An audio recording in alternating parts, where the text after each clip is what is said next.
다른 성도 여러분, 2013년 한 해 동안 저와 온 성도들이 우리 개인적으로 가정적으로 일터와 생활과 삶 가운데 정말로 만선하기를 우리가 소망하고 있고, 또 만선을 위해서 열심히 달려가고 있고, 이미 만선을 경험한 자들도 있고 앞으로 만선을 경험하게 되어질 자들도 있을 것입니다.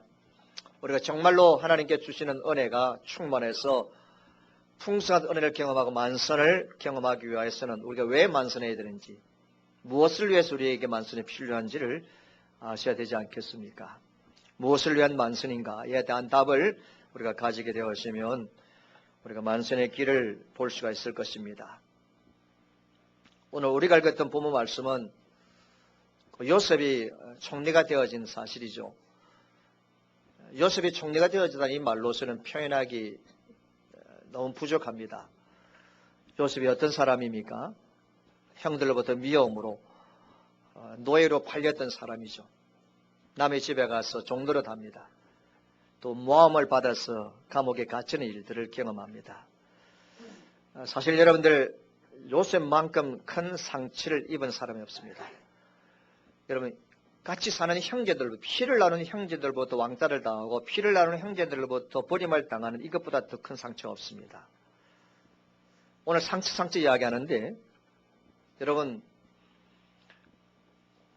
형제들로부터 미움을 받아서 다른 사람에게 팔리게 되어지는, 가족으로부터 완전히 단절되어지는 이것보다 더 큰 상처가 어디에 있습니까? 그래서 이제 고향을 떠나서 다른 나라에 가서 종노릇 하면서 먹고 사는 것은 그렇지만은 사람으로부터 배신을 당하고 모함을 입었어. 그것도 이 요셉이 어떤 제목으로 옥에 갇히는지 아시죠? 여러분, 이것보다 더 큰 상처가 어디에 있습니까? 여러분, 사람들로부터 배신당하고 모함을 받는 건 여러분 잊을 수 없는 상처입니다. 형제 자매 같은 피로 나눈 형제들로부터 미움을 당하고 버림을 당하는 건 엄청난 상처입니다. 그런 사람이 요셉입니다. 또 요셉은 죄수의 자리입니다. 노예의 자리입니다. 그런데 이 요셉이 총리가 되어졌는데 우리가 말하는 총리가 아닙니다. 우리나라 지금 총리가 있지만은 실제적으로는 실건 없잖아요. 대통령이 다 가지고 있는데, 요셉은 지금 이 총리는 오늘 말씀에 있는 것처럼 바로 왕이 내가 너보다 더 나은 것은 앉아있는 이 자리밖에 없다. 이거 외에는 너가 더 낫다라는 겁니다. 그러면서 모든 백성들이 요셉 앞에 무릎 꿇게 합니다. 실제적인 왕입니다. 실제적인 모든 실권을 가진 사람이 요셉입니다. 저는 이 본문을 읽으면서 참 마음이 기쁩니다. 이것이 바로 대리기쁨이죠. 요셉의 삶을 내가 알고 요셉이 어떤 고난 가운데서 13년이라는 긴 세월 동안 살아왔는지 압니다. 근데 하나님이 요셉을 높이 세우는데, 높이 세우는 모습이 단순하게 높이 세우는 거 아니에요. 오늘 말씀에 보면 여러분, 왕이 입은 세마포 옷을 입힙니다. 왕의 금사슬 목걸이를 걸어줍니다. 복음 수레를 태웁니다. 그러면서 온 백성들의 선포하기를 너희는 요셉 앞에 엎드리라. 그러면서 요셉의 허락 없이는 너희 수족을 움직일 수 없다. 요셉의 허락 없이는 너희들 아무것도 할 수 없다. 바로 왕이 인장반지를 빼어서 요셉에게 줍니다. 인장반지는 옥새와 같은 겁니다. 그래서 내가 너보다 높은 것은 내가 지금 이 앉아있는 보좌뿐이다 라고 하면서 요셉에게 모든 실권을 다 부여하면서 상상을 초월하는 영광을, 그러면서 사브낫 바레아라는 새로운 이름을 지어주는데, 이 사브낫 바레아라는 이름은 세상의 구세주라는 겁니다. 요셉이 지금 여러분 가족뿐 아니라 모든 세상의 구세주가 되는 그 위치에 이렇게 되었습니다. 이 말씀을 읽을 때 참 저의 마음속에 대리만족이 있습니다. 오늘 우리 가운데, 우리 자녀들 가운데 요셉이 누리는 이런 영광을 누리게 되어지는 걸 내가 듣고 보면 그 내 마음이 기쁘잖아요. 우리 교인 가운데, 우리 교회 성도들 가운데 그렇잖아요. 그게 대리만족인데, 오늘 이 대리만족을 본문을 통해서 충분히 느낄 수가 있습니다. 그런데 한 가지 참 궁금한 것은 뭐냐면, 오늘 이 요셉이 바로 왕 앞에서 칭찬받는, 인정받는 그 내용을 너무 성경은 자세하게 기록하고 있는 겁니다. 여러분 봐요. 세마포 입혀주고 금사슬을 목에 걸어주고 복음쇠를 태우고 뭐 이름을 바꿔주고 하는 이런 구체적인 여러 가지 자세한 일을 디테일하게 자세하게 이야기할 필요가 뭐 있습니까? 성경에 기록할 이유가 뭐 있습니까? 그냥 형들보다 적겠던 요셉이 죄인이었던 요셉이 노예였던 요셉이 총리가 되어졌다는 걸로 설명하면 되잖아요. 그런데 오늘 성경은 뭐 인장반지 그리고 목걸이 세마포 복음수레 뭐 이런 구세주 뭐 이런 것들을 자세하게 기록하고 있느냐 그 말이죠. 성령 하나님께서 왜 이런 내용들을 자세하게 기록하고 있습니까? 우리에게 이 시간 이 시대에 필요한 교훈을 주시기 위한 것인데 무엇을 교훈해 주시길 원합니까? 저는 분명히 믿습니다. 하나님은 당신의 백성들이 이 땅에서 정말로 어렵게 살면 하나님의 백성들이 이 땅에 진정으로 어렵게 살면 하나님은 반드시 보상해 주시는 분이십니다. 할렐루야. 당신의 백성들이 이 땅에서 정말로 어렵게 살면 하나님은 어떤 모양으로도 어떤 행편을 통하여서 어떤 것들을 통하여서 하나님 반드시 보상해 주시는 것을 오늘 이 말씀을 통하여 성령이 나에게 우리에게 말씀해 주고 있습니다. 요셉이 지금 국무총리가 되어지는 것 한순간에 벼락으로 출세한 것처럼 보입니까? 아닙니다. 바로왕 앞에 한번 꼬리를 잘 흔들어가지고 행제를 당한 뭐 신데렐라 같은 이야기를 생각하면 안 됩니다. 지난달에 14년의 삶을 돌아보면 알 수가 있습니다. 13년들의 꾸준한 그의 삶에 특별히 하나님 앞에서 삶의 결과로서 이런 복이 주어진 겁니다. 여러분 아십니까? 요셉을 향한 수많은 죄의 유혹이 있었는데 그 죄의 유혹을 이긴 선한 싸움의 결과로 복이 주어졌습니다. 고난 속에서 좌절하지 않았습니다. 여러분 아시지 않습니까? 그런 고난 가운데서도 결코 좌절하지 않은 그 어제의 결과였습니다. 기나긴 세월 동안 여러분들 포기하지 않는 인내의 결과였고요. 무엇보다도 어떤 상황 가운데서는 주의 말씀과 주님께 자기 주신 꿈을 기억하고 불평하지 않고 감사한 삶을 살았던 삶의 결과로 오늘 이런 보상이 주어졌습니다. 여러분 성경을 가만히 보면 많은 인물들이 있는데 아브라함도 실수하고 물론 범죄하고 모든 사람들이 그렇지만은 그런데 이 요셉은 특별히 불평한 모습들은 없습니다. 물론 이 요셉의 삶을 보면 불평한 모습이 없습니다. 어떤 상황 가운데 갔든지 불평한 삶을 살지 않았습니다. 그래서 학자들이 요셉을 예수님의 구약의 그림자라고 봅니다. 요셉이 예수 그리스도의 그림자라는 거죠. 기나긴 세월 동안 포기하지 않았습니다. 무엇보다 끝까지 주의 말씀 붙들고 신앙으로 삶을 살았습니다. 고난 가운데도 불평하지 않았습니다. 감사했습니다. 그런 결과로서 하나님께 이런 복을 주시고 상을 주신 것입니다. 13년 동안 헛되이 살지 않았기 때문에 그렇습니다.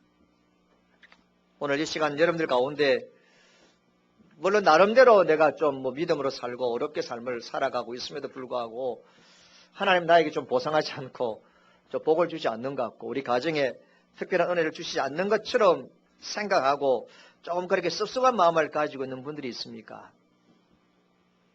바울이 이렇게 말씀했습니다. 우리가 선을 행하되 여기서 선이라는 것은 하나님의 백성답게 어렵게 사는 것을 말합니다. 우리가 선을 행하되 낙심하지 말지니 그 다음에 있는 말씀이 있습니다. 따라합시다. 피곤하지 아니하면 때가 되면 이루리라. 할렐루야. 하나님의 말씀입니다. 피곤하지 아니하면 이 말씀은 우리가 불평하고 원망하지 않고 짜증 부리지 아니하고 우리가 열심히 어렵게 살고 믿음으로 살고 신앙 중심의 삶을 삶에도 불구하고 하나님이 나에게 찾아와 보상하지 않는 것처럼 느껴질 경우가 있다 할지라도 낙심하지 말고 피곤하지 말자. 주저앉지 말자. 여러분 피곤하고 쓰러지지 말자.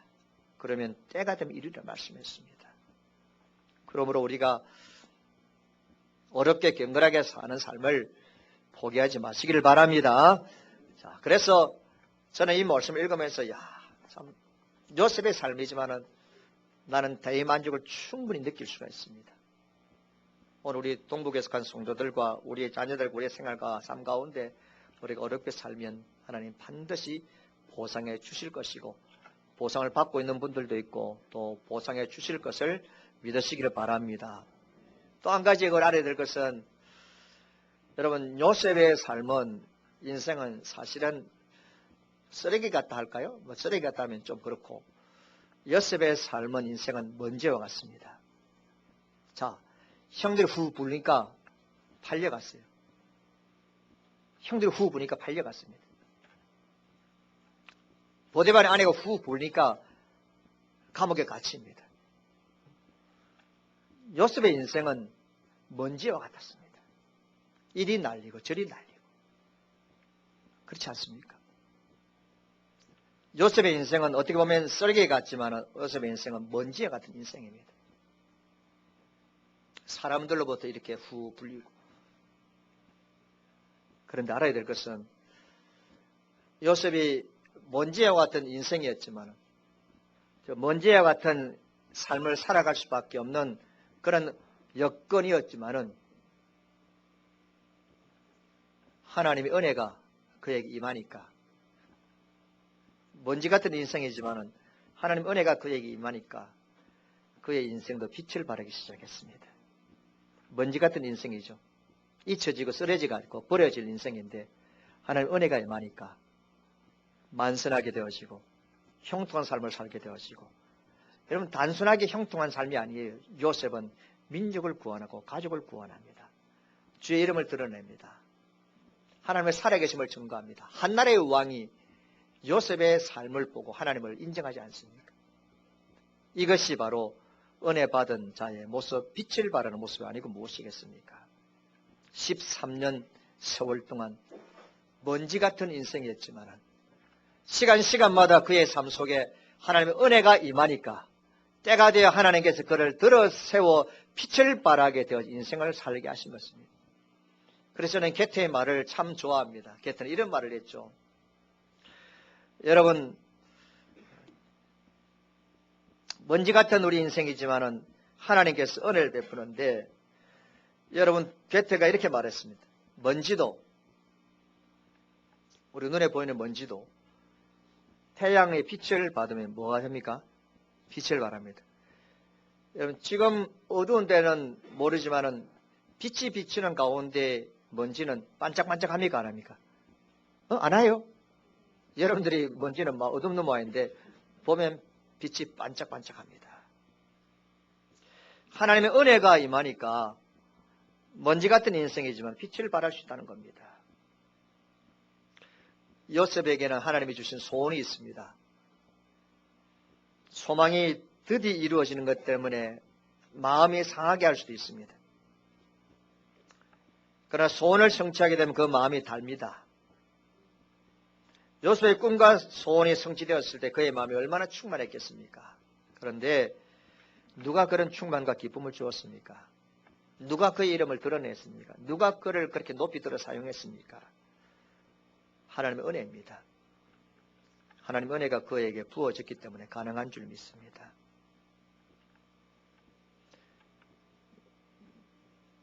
저와 여러분들 또 우리 모두에게 있어서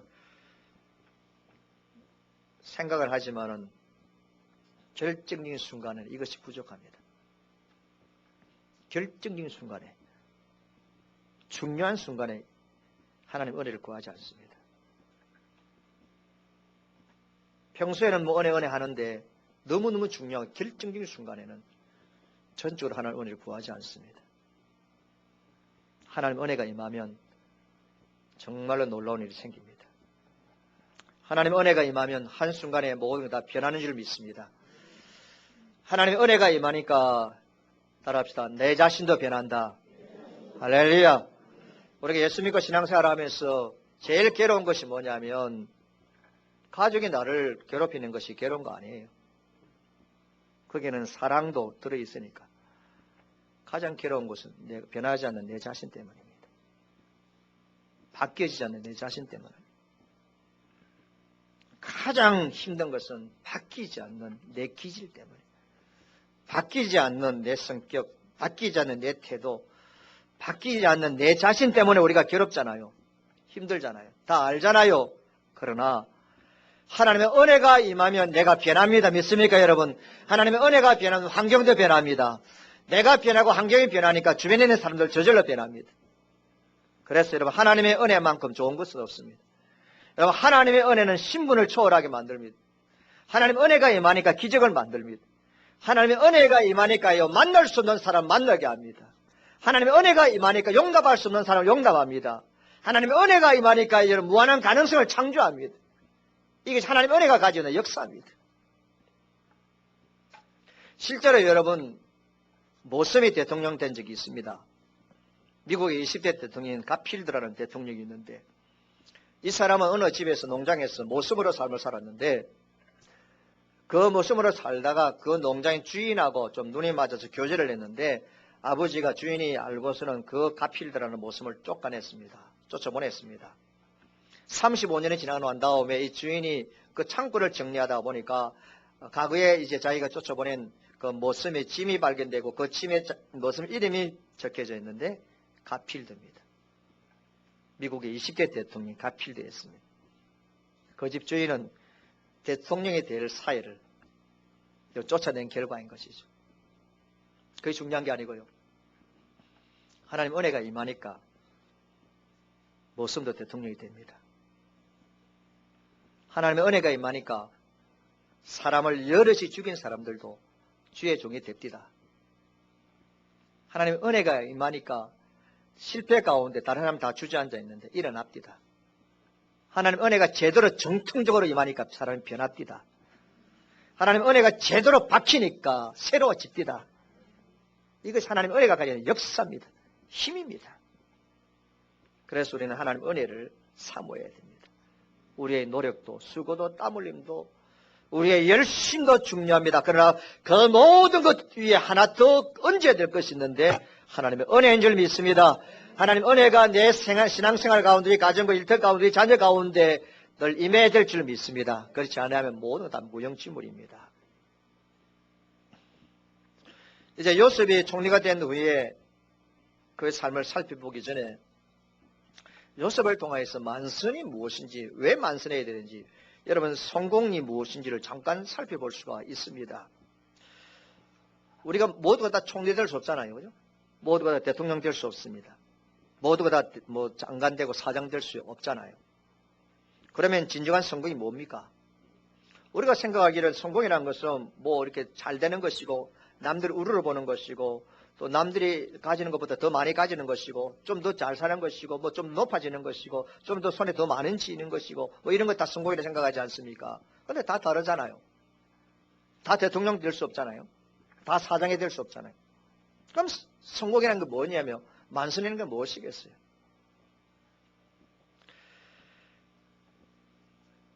어느 회사에 이제 그 회사는 전기와 관계되어진 회사인데 아주 전문 기술자가 한 분이 있습니다. 이분이 아주 탁월한 그 전기에 관한 그 기술을 가지고 있는 분인데 이사로 승진되고 난 다음에 2달 만에 심장마비를 일으켜서 병원에 입원하게 되었습니다. 나이가 38밖에 되지 않습니다. 평소에 건강했고 또 가족들과의 관계도 별 문제가 없습니다. 그런데 심장마비를 앓는 이유가 무엇인가 하면서 의사가 과거의 일들을 추적하고 면밀히 조사를 하기 시작합니다. 이분은 전기기술자로 들어갔는데 물론 대학을 나왔습니다만은 그 부분은 아주 탁월합니다. 그래서 32살 때에 그 회사의 젊은 나이에 모든 전기에 관계되어진 문제를, 기술적인 문제를 다루는 수석 전기 기사가 됩니다. 근데 시간이 좀 저러고 자녀들이 크다 보니까 자기 아내가 하는 말이 여보 우리 아이들이 이제 곧 대학 가고 하는데 아이들은 많은데 지금 당신이 타오는 월급으로서는 아이들을 공부하고 이렇게 키우고 경쟁 있게 키우기가 좀 부족하지 않느냐고 어떻게 당신 좀 해볼 수 없느냐 그런 주문을 받게 됩니다.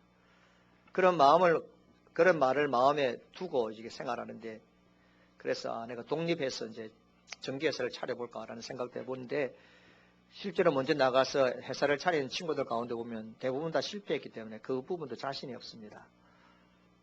한 가지 길밖에 없습니다. 어떻게 해서든지 자기가 계속 승진하는 길밖에 없다 생각을 하고 승진을 위해서 몸부림쳤습니다. 생명 바쳤습니다. 마침내 승진해서 이사의 자리까지 들어갔는데 이사의 자리까지 들어가니까 이거 경영하는 일이나 어떤 계획하고 전략하는 이런 문제를 가지고 의논해야 되고 하니까 자기는 잘 안 맞아요. 자기가 처해지는 부서에서 능률이 떨어지고 또 그 부서가 경직되기를 시작하고 계속해서 뭐 결제라든지 작성 보고 새로운 프로그램 개발 뭐 이런 것들에 대해서 하다 보니까 너무 시달리면 스트레스 쌓입니다. 그래서 그 부서가 능력이 떨어지니까 회사에 있어서는 당신은 좀 전략회의라든지 경영회의라든지 이런 데 가서 좀 팀워크도 배우고 하면서 계속 세미나를 보내는 겁니다. 세미나에 가서 세미나를 참석해서 듣습니다만은 그게 자기 마음속에 와 안 닿아요. 그러나 돌아와서는 아주 재미있고 유익했습니다. 보고서를 써냅니다. 그러나 그의 마음속에는 비참한 마음을 금할 길이 없었습니다.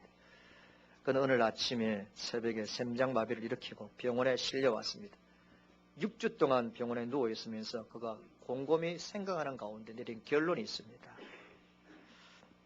그래서 퇴원하고 난 다음에 회사에 찾아가서 제가 하고 싶은 일을 하면서 살고 싶습니다. 제가 원래 있던 그 수석 기사의 자리로 내려가면 안 됩니까? 그의 요청을 받아들여졌고 그는 그 자리에 복귀했습니다. 마치 구원받은 기쁨을 누리면서 건강도 회복하게 되었고 비록 원하는 만큼의 높은 보수는 아니지만은 그 보수에 만족하면서 건강하게 감사하게 삶을 살았다는 이야기입니다. 우리 모두는 다 성공을 바라고 성공을 위해 달려갑니다. 정작 성공이 무엇이냐 물어보면 답을 잘 못해요. 어떤 분들은 적당한 명예와 지위와 재물을 얻고 남들보다 좀 더 나은 비교적 여유 있는 삶을 살면 그것이 성공이라 생각하죠.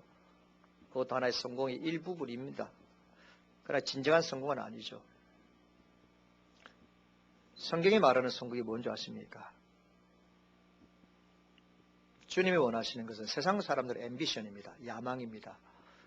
성경에서 말하는 성공의 의미는 비전입니다. 근데 비전이라는 것은 이 야망하고 다른데 하나님이 원하시는 성공이라는 것은 여러분 간단하게 생각하면 하나님이 원하시는 자리에 내가 놓이는 것이 성공입니다. 하나님이 원하시는 곳에 내가 그 자리에 놓여 있는 것. 진정한 성공이라는 것은 여러분 자기가 놓여져야 될 곳에 놓여져야 되는 것이 성공입니다. 하나님이 비전을 가지고 꿈을 가지고 하나님의 생각을 가지고 하나님이 원하시는 자리에 나를 놓여. 여러분 그러니까 어떤 일을 새롭게 시작한다든지 뭐 구상하고 할 때에 어떤 사업의 아이템도 뭐 중요하지만은 하나님은 너가 어느 자리에 놓여야만이 되는 것 주님 아십니다.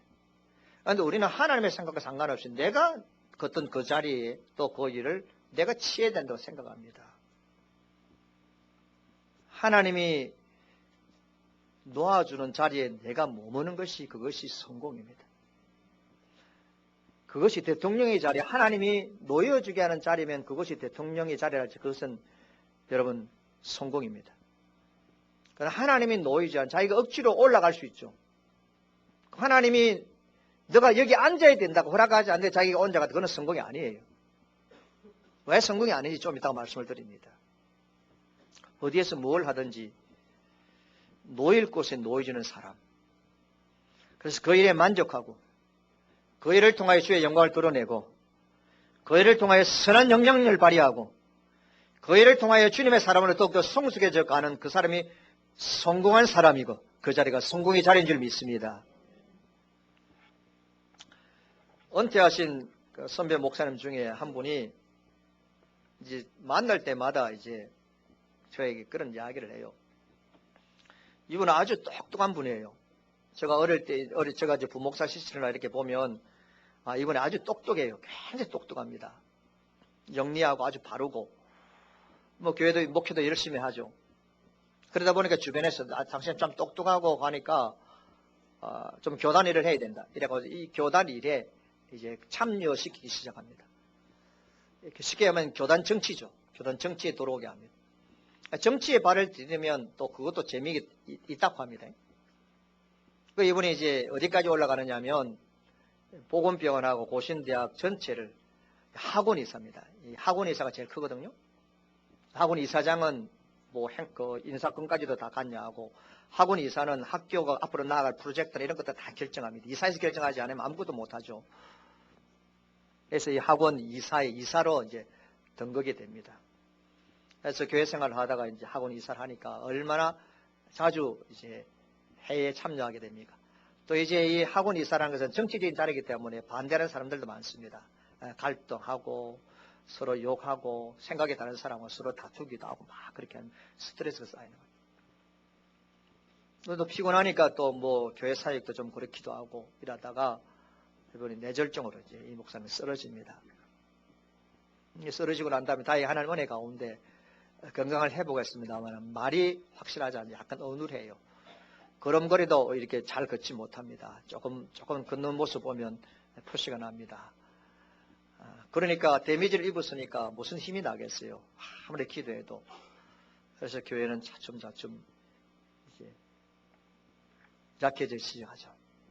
결국 이제 그 교회는 아주 약한 교회가 되어지고 목사님이 은퇴를 하지만 예우 문제를 해결할 수 없을 만큼의 교회로 전락이 됩니다. 제가 이제 그분이 아파있을 때 병원에 한번 찾아간 적이 있는데 그분이 하시는 말씀, 이런 말씀, 한 목사. 그 자리는 내가 앉을 자리가 아니었다. 그게 답입니다. 아십니까, 여러분? 그 자리가 내가 앉아야 될 자리가 아닙니다. 그런데 우리가 볼 때 모든 사람들이 다 좋아하는 자리에 다 앉으려고 합니다. 모든 사람들이 다 좋아하는 건 내가 다 지려고 합니다. 그 위치에 내가 가려고 합니다. 여러분, 성공이란 것은 다른 것 아니고요. 많고 적음이 아니고요. 하나님께서 있게 하는 그 자리가 성공의 자리입니다. 하나님이 있게 하는 그 자리면 하나님 결코 우리를 실망시키지 않습니다. 하나님 있게 하는 그 자리면 만족해하고 감사하게 하시고 하나님 있게 하는 그 자리면 우리는 분명히 영향력을 발휘하면서 우리는 성공적인 삶을 살 수 있습니다. 그래서 성공이라는 것은 만선이라는 것은 그 자체가 우리의 목적이 아니고요. 성공과 만선은 하나님의 원하신 뜻을 이루기 위한 따라합시다. 거룩한 도구며 그릇이다. 믿습니까, 여러분? 이 부분에 대해서 확실하게 정립을 하셔야 됩니다. 이거 정리가 안 되면 하나님이 만선하게 하지 않습니다. 무엇이 만선이고 무엇을 위한 성공인지 무엇을 위한 형통인지 정확하게 정립이 안 돼 있으면 하나님이 아무리 발부둥 쳐도 허락하지 않습니다. 저는 봅니다. 간혹 5년 동안 발부둥 치는데도 안 되는데 하나님께서 한순간에 역사하셔가지고 그 상황을 역전시키는 경우들도 많이 보았습니다. 세상 사람들 말로는 야 떼부자 됐다네. 그때 그 떼부자는 한순간이 아니에요. 오랜 시간 동안 하나님께서 그를 단련시키는 가운데 성공과 만선이 무엇인지를 알게 하는 가운데 주시는 복인 겁니다. 어떤 신분이나 권력이나 물질 자체에 대한 갈망을 일단 내려놓고 내가 효과적으로 주의 이름을 드러내고 봉사할 수 있는 기회가 될 수 있도록 만들어야 됩니다. 그래서 하나님 원하시는 사명에 좀 더 접근하고 그 일을 발견해야 됩니다.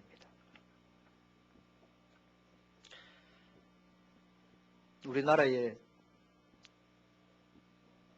두 번의 대통령이 장로였습니다.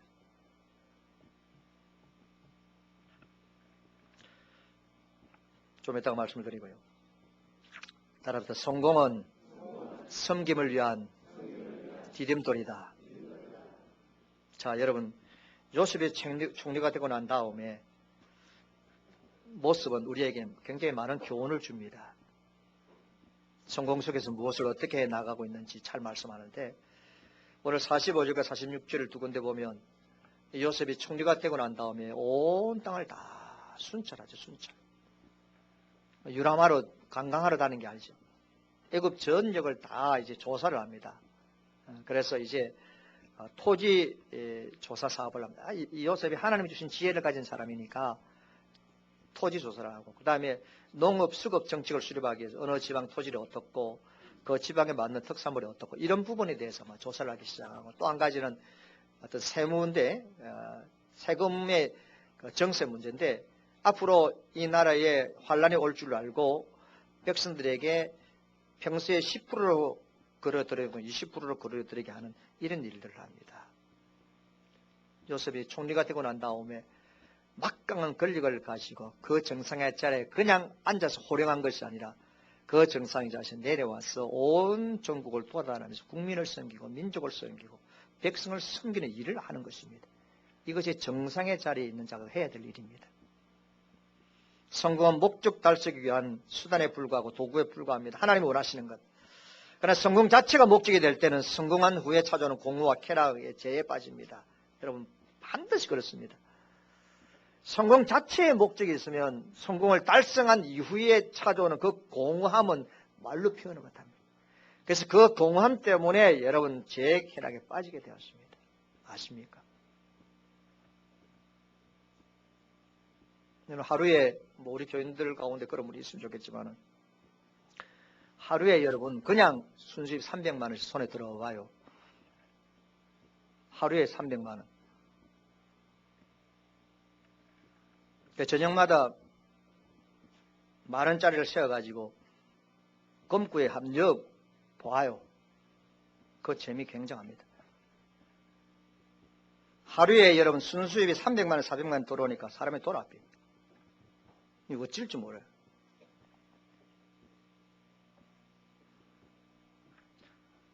여러분 그렇게 되니까 관리가 안 돼, 자신이. 관리를 못해요.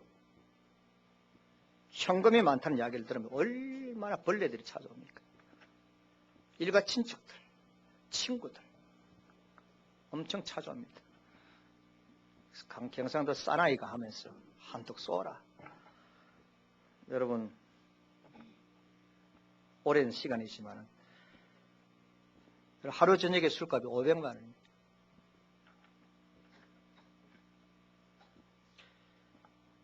성공 자체가 목적이 되니까 찾아오는 기쁨은 순간적이지만 그 순간적인 기쁨 위에 찾아오는 공부와 또 쾌락의 죄에 빠집니다. 그래서 인생이 망하게 되죠. 그 가족, 형제 가운데 정말 돈을 물 쓰듯이 그리스도인들은 알아야 될 것이 있습니다. 성공 자체가 목적이 아니에요.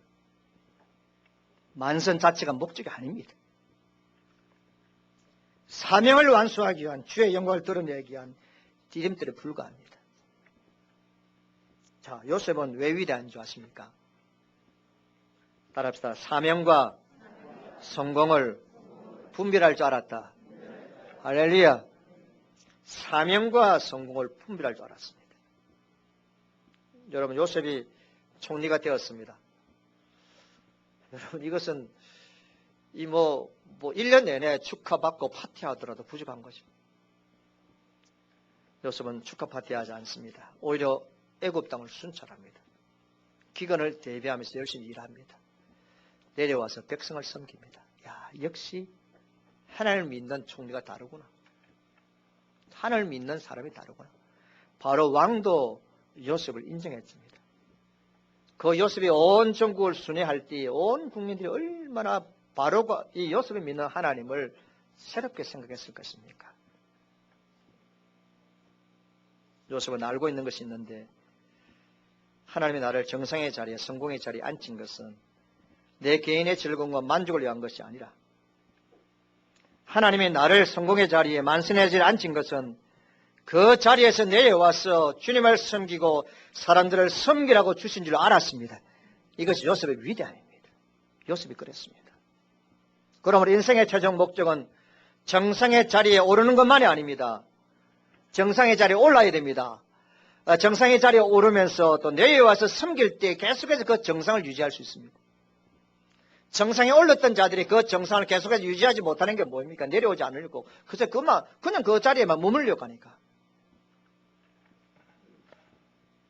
남자 성도들이 교회에서의 정상이 최종적인 목적이 어디입니까? 장로입니까? 여자 성도는 권사입니까? 장로와 권사와 교회 직분은 소중합니다. 그건 맞습니다. 정말 소중합니다. 여러분 자녀들은 여러분들 부모님들이 여러분 아버지 어머님이 교회 장로 권사 다 되기를 소망해야 됩니다. 교회 직분 너무 소중하기 때문에. 그러나 그 직분의 자리가 정상의 자리구만 생각하면 안 됩니다. 하나님께서 그 자리에 앉게 하시면 내려와서 겸손히 섬겨야 됩니다. 그렇지 않으면 그 자리에 아무런 의미가 없습니다. 하나님이 여러분들에게 왜 건강을 주셨습니까? 왜 잘되게 하십니까? 왜 넉넉한 삶을 주십니까? 나에게는 남이 가지지 못한 걸 주셨는지 그 이유를 빨리 아시기 바랍니다. 에베레스트 산 정상에 사람이 오르고 난 다음에 너무 좋아가지고 거기 오래 있으면 죽습니다. 여러분, 산 정상은 사람이 살기에 적합하지 않습니다. 아십니까? 산소가 부족하죠. 은혜가 부족합니다. 그것은 바른 것 추위는 오래 지탱하지 못합니다. 실제적으로 여러분, 산 정상에 올랐다가 6시간 이상 머물면 안 된다는 거죠. 그 수칙이래죠. 등산가들에게 있어서. 6시간 이상 그 정상에 머물다가 동사를 당한 일들도 있다고 합니다. 그래서 정상의 자리는 위험합니다. 노출이 심합니다. 아주 긴장이 심합니다. 특별히 영적인 자들은 사탄이 가만두지 않으려고 합니다. 요셉은 국무총리가 되었는데 땅을 순찰하면서 열심히 일하는 아름다운 모습 성품 우리에게 보여주고 있습니다. 요셉은 만선과 정상의 자리 자체가 아니고 그것을 통하여 주를 섬기고 주의 이름을 드러내기 위한 것입니다. 그래서 하나님 우리에게 만선과 성공과 형통을 주철할 때 그 자리에 너무 오래 머물지 마시고 빨리 내려와서 섬기는 그런 모두를 섬기는 자세를 취해야 될 줄 믿습니다. 무엇이 성공인지를 제가 이야기를 할 테니까 잘 들어봐요. 이게 너무너무 우리에게 살아있는 교훈을 주는 거니까. 성공이 무엇인가를 대조적으로 보여주는 두 인물이 있습니다. 미국의 레이건 대통령과 카터 대통령입니다. 여러분, 재임 당시 카터 대통령은 사람들 눈에는 패배한 대통령, 아주 무능한 대통령이라 했습니다. 이제 그 어떤 일설에 의하면 그 후임자가 레이건 대통령이잖아요. 공화당 레이건 대통령이고 카터는 민주당 대통령인데 레이건 대통령이 이제 대통령으로 당선되고 난 다음에 이 카터 대통령을 여러분 너무 무시했습니다. 무능하도 특별히 저 카터는 겁이 많다. 쫄짱부라 조롱했습니다. 그리고 이제 레이건 대통령이 대통령 재임 기간 동안에 선임 대통령인 카터 대통령을 제대로 대우하지 않았습니다. 카터 대통령이 전임 대통령으로 대우받지 못하는 수모를 겪었다는 겁니다. 실제적입니다. 언론 보기에는 레이건 대통령은 정말로 당당한 승리자, 성공한 자고 카터 대통령은 대통령이전 패배한 대통령으로 그렇게 우리는 생각할 수 있을 겁니다. 그러나 지금 보세요. 가만히 레이건 대통령 돌아가셨습니까? 예? 돌아가셨습니까? 지난번에 복잡한, 저는 그런 복잡한 잘 모르니까 치매입니까? 예, 돌아가신. 카터 대통령 살아있습니까? 없습니까? 살아있습니다. 근데 살아있는 게 중요한 게 아니고요. 모든 나라와 민족에 분쟁이 있는 곳에, 정치적으로 종교적으로 분쟁이 있는 곳에는 다 카터를 원합니다. 카터를 오라 합니다. 카터는 어디까지 갔습니까? 그렇죠. 분쟁이 있는 곳에는 모든 민족들이 다 카터를 오게 합니다. 레이건 대통령은 기억에서 사라졌습니다. 그러나 카터의 모습은 계속 빛나고 있습니다. 재임 당시에 카터는 대통령의 그 정상의 자리가 내 인생의 목적이 아니고 내가 그 정상의 자리에 머무는 것이 아니라 내려와서 주를 숨기는 것이 제 삶의, 자기의 삶의 목적이고 사명. 그래서 성공과 사명을 구별할 줄 아는 사람이 카터였습니다. 그러나 레이건 대통령 구별하지 못했습니다. 가는 곳마다 분쟁을 종식시키고 평화를 이루는 삶을 삽니다. 두 대통령이 다 정상의 자리에, 성공의 자리에 올랐던 사람입니다. 그러나 정상의 자리에서 내려온 후의 모습은 다릅니다. 왜 카터는 계속해서 형통한 삶을 살고 있습니까? 한번 따라합시다. 마음에 새기시고요. 마음에 새기시 따라하면 됩니다.